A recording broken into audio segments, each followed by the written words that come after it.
Maharashtra Covid care हस्पिटालत अग्निकांड Vijay Vallabh Covid हस्पिटालर आईसीयूत सूत्रपात घटे अग्निकांडर এই अग्निकांडत 13 गराकी कोविड रोगीर मृत्यु হয়। हस्पिटालखনৰ 21 गराकी कोविड रोगीर अवस्था संकटजनक। আজি পুৱতি নিশা সংঘটিত হয় এই অগ্নিকাণ্ড। শৰ্ট সাৰ্কিটৰ ফলত অগ্নিকাণ্ড সংঘটিত হোৱাৰ সন্দেহ কৰা হৈছে। ঘটনা সন্দৰ্ভত মহাৰাষ্ট্ৰৰ মুখ্যমন্ত্ৰীৰ তদন্তৰ নিৰ্দেশ। অতি ভয়ানক ঘটনা মহাৰাষ্ট্ৰৰ কোভিড কেয়াৰ হস্পিটালত অগ্নিকাণ্ডৰ সূত্ৰপাত। विजय वल्लभ कोविड हस्पिटालर आईसीयूत सूत्रपात घटे जुईर अग्निकांडत 13 गराकी कोविड रोगीर मृत्यु হয়। आनहाते 21 गराकी रोगीर अवस्था अति संकटजनक बुली जानिब পৰা হৈছে। আজি পুৱতি নিশা সংঘটিত হয় এই অগ্নিকাণ্ড। শৰ্ট সাৰ্কিটৰ ফলত অগ্নিকাণ্ড সংঘটিত হোৱাৰ সন্দেহ কৰা হৈছে। ঘটনা সন্দৰ্ভত মহাৰাষ্ট্ৰৰ মুখ্যমন্ত্ৰীৰ তদন্তৰ নিৰ্দেশ।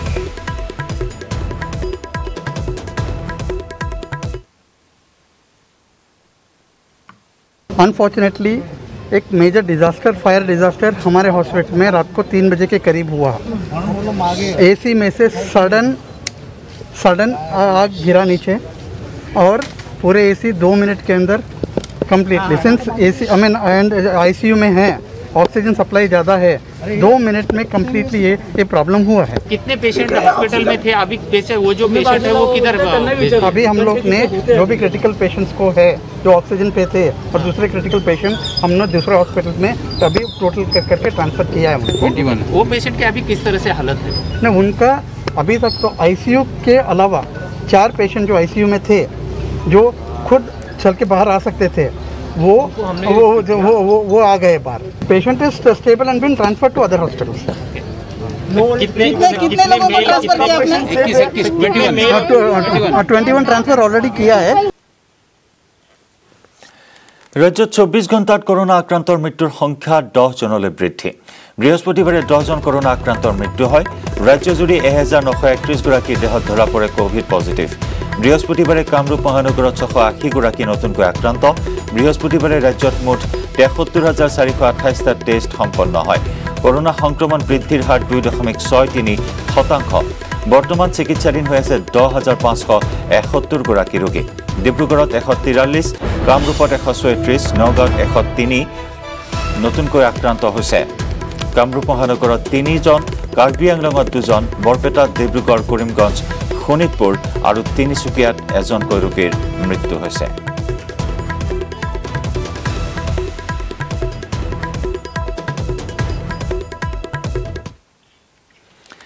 गुरु तेग बाहादुर जन्म जयंती प्रकाश दिवस স্থগিত।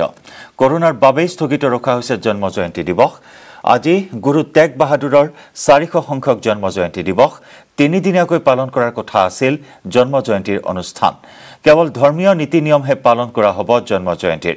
বিগত এমাহৰ পৰা আটক ধুনীয়াকৈ 9 ৰূপত সজাই পৰাই তোলা হৈছিল ধুবুৰীৰ গুৰুদ্বাৰ। इसकी तैयारी के लिए हमने 4 महीने पहले से प्रशासन से संबंध किया था, डीसी साहब से, एसपी साहब से। उन्होंने क्या भी ठीक है, अभी तो माहौल कुछ ठीक है, हम लोग ये जो अपना प्रोग्राम है, सेलिब्रेशन है, मनाएंगे। उसके तहत हमने बहुत बड़े बड़े प्रोग्राम लिए थे। स्पेशल रिलीजियस ट्रेन सेंक्शन करवाई थी रेलवे मिनिस्ट्री की तरफ से। पंजाब के जो हमारे तख्त हैं उनके भी हम लोगों ने जथेदारों को, जो सुप्रीम हैं हमारे जज, उनको भी बुलाया था। 18-20 आदमी हमारे कीर्तनीय पंजाब से आने वाले थे, पटना साहब से आने वाले थे। सिचुएशन को देखते हुए और स्टेट गवर्नमेंट की गाइडलाइन को देखते हुए हमने सब कुछ रद्द कर दिया उसको, क्योंकि कोरोना कोविड-19 जो है अभी स्प्रेड इतनी ज़ोर से हो रहा है कि हम प्रशासन भी कोई रिस्क नहीं लेना चाहता, गुरुद्वारे की मैनेजमेंट भी कोई रिस्क नहीं लेना चाहते। इसलिए हमने 3 दिन पहले रेलवे भी जो हमने रिलीजियस रेल प्रबंध की थी वो भी कैंसिल कर दी। बाहर से जितने भी हमारे VIP आने वाले थे सबको रोक दिया। और जो हमारे डेलीगेट्स हैं, हमारे गुरुद्वारा में आने वाले शरणार्थी हैं, जो पुजारी हैं, पूजा करने आना था, उनको भी हमने बोला भी आप बहुत कम तादाद में आइए और जो भी आएगा यहाँ पे गवर्नमेंट हो सकता है आपकी कोविड टेस्ट भी कराए। तो जिन हाथों से हम लोगों ने सारा प्रबंध किया था, हमें भी दुख लग रहा है कि उन्हीं हाथों से हम लोग ये प्रोग्राम जो है अभी टोटल घटा रहे हैं, एकदम मिनिमाइज़ कर रहे हैं। मेरे ख्याल से 10% की तादाद पर ही हम लोग ये प्रोग्राम कर पाएंगे। ডিব্ৰুগড়ত 4জনকৈ ব্যক্তিৰ দেহত ধৰা পৰিছে কৰোনাৰ ডাবল মিউটেন্ট। লাহোৱালত থকা উত্তৰ পূৰ্বাঞ্চলৰ আঞ্চলিক চিকিৎসা গৱেষণা কেন্দ্ৰত 10 দিন পূৰ্বৰে পৰা চলি থকা পৰীক্ষাৰ অন্তত এই নিশ্চয়তা লাভ কৰিছে ডিব্ৰুগড় স্বাস্থ্য বিভাগে সংবাদ মাধ্যমত এই কথা প্ৰকাশ কৰিছে ডিব্ৰুগড় জিলা কৰোনা নডেল বিষয়া ডাক্তৰ নৱজ্যোতি গগৈয়ে 10 দিন পূৰ্বে বহিৰাজ্যৰ পৰা বিমানযোগে মোহনবাৰী বিমানবন্দৰত উপস্থিত হৈছিল লোককেইজন ইতিমধ্যে ডিব্ৰুগড়ৰ স্বাস্থ্য বিভাগে ব্যক্তিকেইজনৰ সংস্পৰ্শলৈ অহা অঞ্চলসমূহ নজৰত ৰাখি যাৱতীয় ব্যৱস্থা গ্ৰহণ কৰিছে লগতে ব্যক্তিকেইজনক 7 দিনৰ বাবে হোম আইচোলেশ্যনত ৰখা হৈছে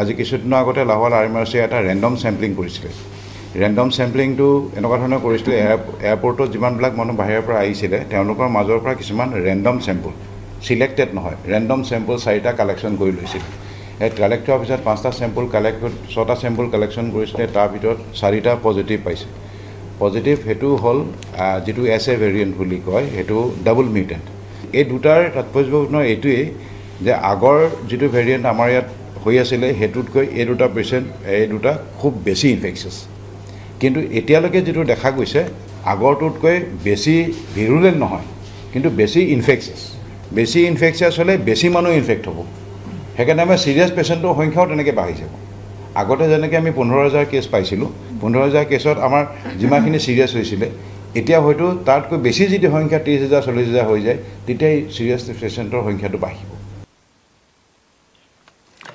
বিগত বৰ্ষত কোভিড মহামাৰীয়ে ভয়াবহ ৰূপ লোৱাৰ পাছত ক্ৰমাৎ থন ধৰি উঠিছিল ৰাজ্যৰ পৰ্যটন উদ্যোগ নিৰাশাৰ মাজতো আহিছিল আশাৰ বতৰা কিন্তু পুনৰ কোভিড-19ৰ সংক্ৰমণ বৃদ্ধি পোৱা যেন এতিয়া সংকটৰ গৰাহলৈ গতি কৰিছে পৰ্যটন উদ্যোগটো সমাহত কাজিৰঙালৈ ভ্ৰমণৰ বাবে আহিল 1,98,595 গৰাকী পৰ্যটক ইয়াৰে 570 গৰাকী বিদেশী পৰ্যটক পূৰ্বৰ তুলনাত পৰ্যটকৰ সংখ্যা আশাব্যঞ্জক হলেও কোভিডৰ কাৰণে বিদেশী পৰ্যটকৰ সংখ্যা কম হোৱাত সংগ্ৰহিত ৰাজহৰ পৰিমাণ কম বুলি জানিবলৈ দিয়ে উদ্যানৰ সঞ্চালক পি শিৱ কুমাৰে বিগত পৰ্যটন বৰ্ষতকৈ চলিত বৰ্ষত বৰ্তমানলৈকে প্ৰায় 30% ৰাজহ কমকৈ সংগ্ৰহ হৈছে পুনৰ কৰোনা মহামাৰীয়ে এতিয়া ভয়ংকৰ ৰূপ ধাৰণ কৰাত পৰ্যটকৰ সংখ্যা কমিছে কাজিৰঙা ৰাষ্ট্ৰীয় উদ্যানত যাৰ বাবে পুনৰ হাহাকাৰ অৱস্থাৰ সৃষ্টি হৈছে কাজিৰঙাৰ পৰ্যটন ব্যৱসায়ীসকলৰ মাজত আনহাতে কোভিড সংক্ৰমণৰ প্ৰতি লক্ষ্য ৰাখি কাজিৰঙা ৰাষ্ট্ৰীয় উদ্যান দৰ্শন কৰাৰ সময়ত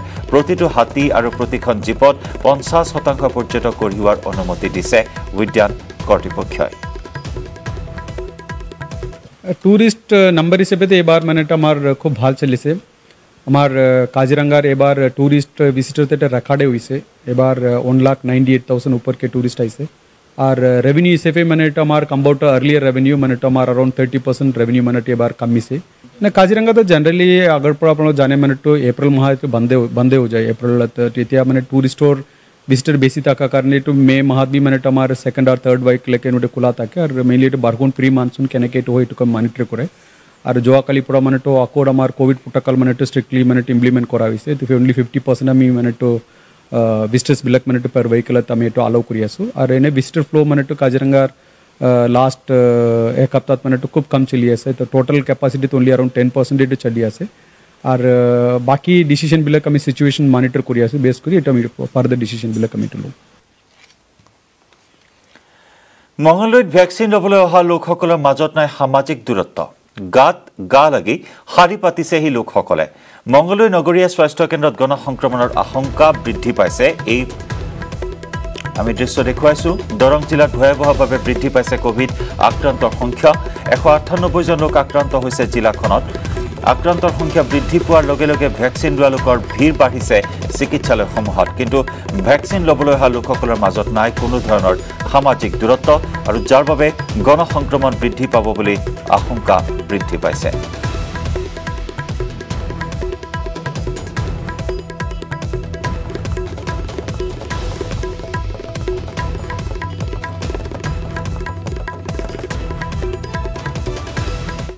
মঙ্গলদৈ চহৰৰ নগৰিক স্বাস্থ্য কেন্দ্ৰত যিখন স্বাস্থ্য কেন্দ্ৰত যথেষ্ট লোক ভ্যাকচিন ল'বৰ কাৰণে আহিছে আৰু যি কোনো ধৰণৰ কোভিড প্ৰোটোকল বজাই নাৰাখি লোকসকলে ভেকচিন লোৱা দেখিবলৈ পোৱা গৈছে। কামচোন ৰমেশে দেখুৱাব, আমি যাম কথা পাতিম, বিভিন্নজনৰ লগত কথা পাতি যত্ন কৰিম। প্ৰথমতে দেখুৱাইছোঁ দাদা ভেকচিন হয়, ভেকচিন ল'বৰ কাৰণে আহিছোঁ। তাকে ইয়াততো সামাজিক দূৰত্ব নায়েই, একোৱেই দেখা নাই। আমি তাকে আহি পেলাই প্ৰথমতে কৈছোঁ যে সামাজিক দূৰত্ব দেখোন চৰকাৰে বজাই ৰাখিব কৈছে, ইয়াত দেখোন নাই, চবেই একে নিচিনাকৈ আছে। গতিকে আমিও সেনেকৈয়ে ঠিক হৈছোঁ, উপায়টো নাই আৰু। হয়, হ'ব পাৰে আৰু তাকেই কৈছোঁ, যদি আমি ভেকচিন লৈ যাব আজি নোৱাৰোঁ, তে আমাৰ গাত কৰোণা লাগিহে যাব ঘৰত, সেইটো কথাকে আমি আলোচনা কৰিছোঁ। আৰু লগতে ইয়াতে কিন্তু এটা কথা কি যে ইয়াত কোনো চেনিটাইজেছৰ ব্যৱস্থা হোৱা নাই। আমি হাতে হাতে লগত লৈ অহাটোহে ব্যৱহাৰ কৰি আছোঁ, কিন্তু এজ এ চবেইটো অনা নাই। এটা বাহিৰতো থাকিব লাগিছিল আৰু ডিষ্টেঞ্চটো মেইনটেইন কৰাব লাগিছিল, যিহেতু চেনিটাইজেছৰ ব্যৱস্থাই নাই বাহিৰত। আমি মেইন ডক্টৰক জনাইছোঁ, কিন্তু তেখেতে কৈছে মানুহ এজন আহিলে আমি বাকীখিনি দিম আৰু নহ'লে নহ'ব এই বুলি ক'লে। কিন্তু বাকী যিখিনি চেনিটাইজ আমি মাস্ক পিন্ধি আহিছোঁ সকলোৱে, কিন্তু ডিষ্টেঞ্চিংটো একেবাৰেই মেইনটেইন হোৱা নাই। আমি দুখ পাইছোঁ। আমি ক'ভিড বিদায় দিব আহি কি জানো ক'ভিড ঘৰলৈ লৈ যাম তেনেকুৱা লাগিছে আৰু। হেতাৰ পৰা লগাইছে লোকসকলে, কোনো ধৰণৰ সামাজিক দূৰত্ব নাই। আমি চিকিৎসকসকল আছে যিখন চিকিৎসালয়, তেওঁলোকৰ লগত কথা যত্ন কৰিম, যিহেতু সম্পূৰ্ণ ক'ভিড নিয়ম পালন কৰি প্ৰৱেশ কৰাৰ কথা কৈ থকা হৈছে, কিন্তু কোনো ধৰণৰ ক'ভিড নিয়ম পালন কৰা দেখিবলৈ পোৱা নাই। ছাৰ, ক'ভিড যিটো নিয়ম পালন কৰিব লগা আছিল, সামাজিক দূৰত্ব সেই ধৰণৰ আমি পৰিৱেশ হয়। আমাৰ ইয়াতে এইটো কথা মই হেৰি কৰিব নোৱাৰিম, স্বীকাৰ কৰিব বাধ্য হৈছোঁ, যিহেতু আমাৰ আৰ্মি পাৰ্চনেলে আৰু তেখেতসকলে ইমান ইণ্টাৰেষ্টেড আৰু তেওঁলোকৰ ধৈৰ্য ইমান কম যে তেওঁলোকৰ গেপো মেইনটেইন কৰিব পৰা নাই। গতিকে এই ক্ষেত্ৰত যিমানখিনি পাৰে মুখেৰে কোৱাৰ বাহিৰতো আৰু উপায় নাই, তেখেতসকলে নুশুনিলেতো আৰু কি কৰিম। কৈছে যে যেতিয়া প্ৰৱেশ কৰে তেতিয়া চেনিটাইজ বা হাত ধোৱাৰ ব্যৱস্থা নাই, সেইখিনি আমাৰ এতিয়া বৰ্তমান ষ্টকত একোৱেই নাই। আমাৰ ড্ৰাগ ষ্ট'ৰতে নাই, চেনিটাইজাৰো নাই, গতিকে আমি এইখিনি দিব পৰা নাই। জালুকবাৰীত ভয়ংকৰ পথ দুৰ্ঘটনা, নিয়ন্ত্ৰণ হেৰুৱাই ৰাজপথত বাগৰি পৰিল কয়লা ভৰ্তি ট্ৰাক। দুৰ্ঘটনাত গুৰুতৰভাৱে আহত ট্ৰাকখনৰ চালক। আহত চালকজনক আয়ুৰ্বেদিক হাস্পতাললৈ প্ৰেৰণ কৰা হয়। নিশা হোটেল ট্ৰেডিশ্যন ব্লুৰ সমীপত সংঘটিত হয় এই দুৰ্ঘটনা। কয়লা ভৰ্তি এখন ট্ৰাক নিয়ন্ত্ৰণ হেৰুৱাই পথত বাগৰি পৰে। এই দুৰ্ঘটনাত গুৰুতৰভাৱে আহত হয় ট্ৰাক চালকজন।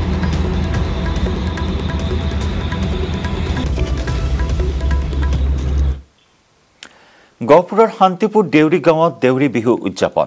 বহাগৰ প্ৰথমটো বুধবাৰৰ পৰা উদযাপিত হৈছে দেউৰী লোকসকলৰ বিহু। গহপুৰৰ শান্তিপুৰ দেউৰী গাঁৱত পৰম্পৰা ৰক্ষা কৰি পালন কৰিছে দেউৰী বিহু। জনগোষ্ঠীটোৰ পৰম্পৰা অনুসৰি ঘৰে ঘৰে গৈ হুঁচৰি মাৰিছে গাঁওবাসীয়ে। কোভিডৰ সংক্ৰমণৰ প্ৰতি লক্ষ্য ৰাখি সামাজিক দূৰত্ব বৰ্তাই তেওঁলোকে বিহু উদযাপন কৰা পৰিলক্ষিত হৈছে।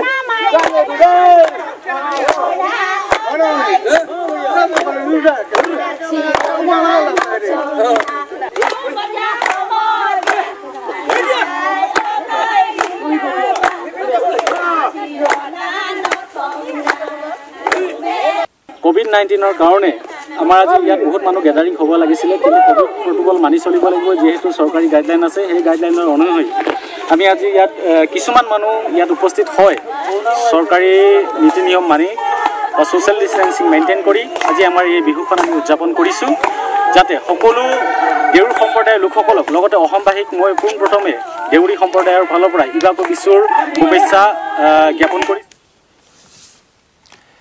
আৰু কোভিডৰ দ্বিতীয় ঢৌৱে সমগ্ৰ দেশৰ লগতে অসমতো ভয়াৱহ ৰূপ ধাৰণ কৰিছে। দিনে দিনে কোভিডত আক্ৰান্তৰ সংখ্যা বৃদ্ধি হৈ গৈ আছে।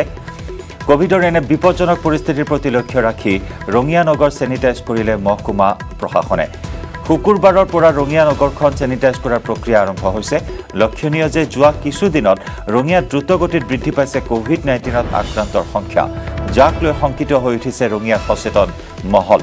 যাৰ বাবে মহকুমা প্ৰশাসনে ৰঙিয়া পৌৰসভাৰ সহযোগত ৰঙিয়া নগৰৰ ব্যৱসায়িক প্ৰতিষ্ঠান, বিদ্যালয়, মহাবিদ্যালয়, চৰকাৰী কাৰ্যালয়সমূহ চেনিটাইজ কৰাৰ ব্যৱস্থা গ্ৰহণ কৰিছে। পাব্লিকৰ মাজত যিটো সজাগতা, এইটোৱে আমাৰ এতিয়া প্ৰাইম লক্ষ্য কিয় বহুত মানুহ এতিয়া অধিক সংখ্যক মানুহে এতিয়াও মাস্ক পিন্ধা নাই সো ফাইনটো লৈ আছো কিন্তু ফাইন লোৱাৰ সৈতে বহুত মানুহে এতিয়াও টাউনত তথাপি অলপ পিন্ধিছে গাঁও অঞ্চলতো মই কালি ভিজিট কৰিছিলোঁ এতিয়াতো কৰোনা টাউন বুলি নহয় গাঁৱতো লাহে লাহেকৈ স্প্ৰেড হ'ব পাৰে সো মানে অলপ সজাগতা কৰি আমি এতিয়া চেনিটাইজেশ্যনৰ প্ৰথম আজিৰ পৰা ষ্টাৰ্ট কৰালোঁ পুৰা টাউনত আৰু চেনিটাইজেশ্যন চলি থাকিব FLSত এনাউন্সমেণ্ট চলি থাকিব সো মই এইটো অনুৰোধ কৰিছোঁ কি মাস্ক পিন্ধিব আৰু সামাজিক দূৰত্বটো মেইনটেইন কৰিব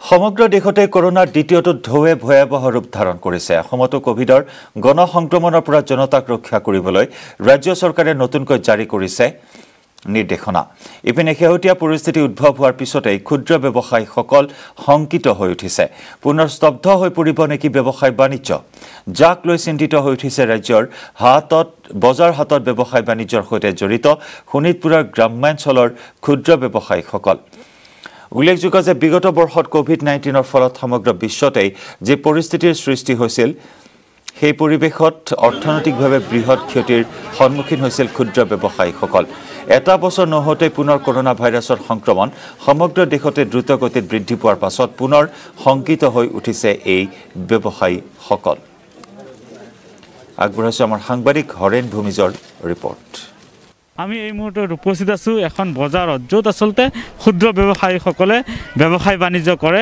সেই দৃশ্য আমি দেখুৱাম আৰু ব্যৱসায়ীসকলৰ সৈতে আমি কথা পাতিম আচলতে তেখেতসকলে আচলতে এই সন্দৰ্ভত কি ক'ব বিচাৰে এয়া হৈছে শোণিতপুৰ জিলাৰ এখন বজাৰৰ দৃশ্য এনেধৰণে আচলতে এইসকল ব্যৱসায়ীয়ে কিতাপৰ দোকান দিয়ে কিতাপ বহি বিভিন্ন আচলতে ব্যৱসায় বাণিজ্য ইয়াতে কৰে কিন্তু আচলতে যিহেতু কোভিডৰ সংক্ৰমণ ভয়াৱহ ৰূপত আৰম্ভ হৈছে বজাৰসমূহতো আচলতে ইয়াৰ প্ৰভাৱ পৰা দেখা গৈছে বজাৰসমূহত গ্ৰাহক নাই গ্ৰাহক নিমাওয়া অৱস্থাত ব্যৱসায়ীসকলে এনে বহি দিন পাৰ কৰিব লগা হৈছে এনেধৰণে চাওক এই দৃশ্য আমি কথা পাতিম যিসকল ব্যৱসায়ী দাদা কওক বজাৰ হাটৰ অৱস্থা কেনেকুৱা চলি আছে আৰু মোটামুটি গ্ৰাহক আছে নে নাই খুব কম পাতল বেমাৰ বাঢ়ি আছে এইটো হয় সেইকাৰণে কৰোনাৰ এইকাৰণে মানে ব্যৱসায় বাণিজ্য ভাল নহয় যদিহে পুনৰ বন্ধ হৈ পৰে আপোনালোকৰ ব্যৱসায়ীবিলাকৰ কি হ'ব বহুত অৱস্থা বেয়া হ'ব আমাৰ যোৱা বছৰতো হ'লেই এইবাৰ আৰু বেয়া হ'ব আপোনালোক চিন্তিত হয় চিন্তিত নিশ্চয়কৈ এইসকল ক্ষুদ্ৰ ব্যৱসায়ী তেখেতসকল যথেষ্ট চিন্তিত হৈ পৰিছে কি দোকান আছে আপোনাৰ মোৰ কিতাপৰ দোকান কেনেকুৱা গ্ৰাহক নাই চিজন টাইম আমাৰ এনে বহি আছোঁ আমি কোনো বেচা কিনা নাই আমাৰ নাই কোনো ল'ৰা ছোৱালী কিতাপ বহি নিকিনে স্কুল বন্ধটো হোৱা নাই চব স্কুলটো বন্ধ হোৱা নাই কিন্তু বন্ধ লকডাউনৰ মানুহৰ ভিতৰত এটা আতংক সোমাই গ'ল আকৌ বন্ধ হ'ব নেকি এইকাৰণে মানুহে হাতত কোনো কিতাপ পত্ৰ কোনো বস্তুৱে নিকিনে এতিয়া দাদা মাস্ক কিনিছে হয় মাস্ক লৈ আছে এই কৰোনা লকডাউনৰ আকৌ মানে শুনা পাইছোঁ এইটোৰ কাৰণে মানে ল'ৰা ছোৱালীক সকলোকে মাস্ক লৈ যাওঁ বুলি মাস্ক চাইছোঁ আৰু এতিয়া বৰ্তমান দাম দৰ হোৱা নাই হ'ব এতিয়া দাম হ'লেও ল'ব লাগিব আৰু উপায় নাই ৰাইজেতো বৰ্তমান কোনে কেনেকুৱা ধৰণৰ ব্যৱহাৰ কৰিছে নাজানো মই কিন্তু মাস্কটো মানে প্ৰয়োজন বুলি ভাবোঁ আৰু হয় নিশ্চয়কৈ এনেধৰণে মাস্ক কিনিছে চাওক বজাৰত এনেধৰণে এইসকল সজাগ সচেতন লোকৰ কাম আচলতে কিন্তু এতিয়া আচলতে বহু লোকে এই নীতি নিয়ম অৱলম্বন কৰা হোৱা নাই আমি দেখুৱাই আছোঁ এইখন পিছে এখন বজাৰৰ দৃশ্য এনেধৰণে আচলতে এইসকল ক্ষুদ্ৰ ব্যৱসায়ী এতিয়া যথেষ্ট চিন্তিত হৈ পৰিছে তেওঁলোকৰ ব্যৱসায় বাণিজ্যক লৈ যোৰহাটত কৰোনা মহামাৰীৰ পাৰ্শ্বক্ৰিয়া শুকুৰবাৰে বন্ধ হৈ পৰিছে যোৰহাটৰ পৰা উজনি অসমলৈ চলাচল কৰা যাত্ৰীবাহী বাছ ট্ৰেভেলাৰৰ চলাচল কোভিড গাইডলাইন মানি 50% যাত্ৰীৰে গাড়ীসমূহ চলোৱা হৈছিল সেয়েহে পূৰ্বতকৈ কিছু অধিক ভাড়া যাত্ৰীৰ পৰা সংগ্ৰহ কৰিছিল বাছ ট্ৰেভেলাৰৰ পৰিচালকসকলে সেইবাবে বৃহস্পতিবাৰে পৰিবহণ বিভাগৰ বিষয়াই অভিযান চলাই কেইবাখনো যাত্ৰীবাহী বাহনৰ পৰা জৰিমনা বিহে এই ঘটনাৰ পিছতে যাত্ৰীবাহী বাছ ট্ৰেভেলাৰসমূহ যোৰহাটৰ পৰা উজনি অসমলৈ নচলোৱাৰ সিদ্ধান্ত লয় যোৰহাট জিলা বাছ মালিক পৰিচালনা সমিতিয়ে যাৰ ফলত এতিয়া দুৰ্ভোগ ভুগিবলগীয়া হৈছে যাত্ৰীসকলে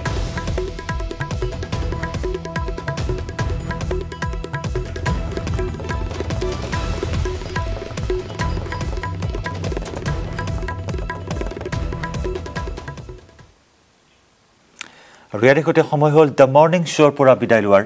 নমস্কাৰ।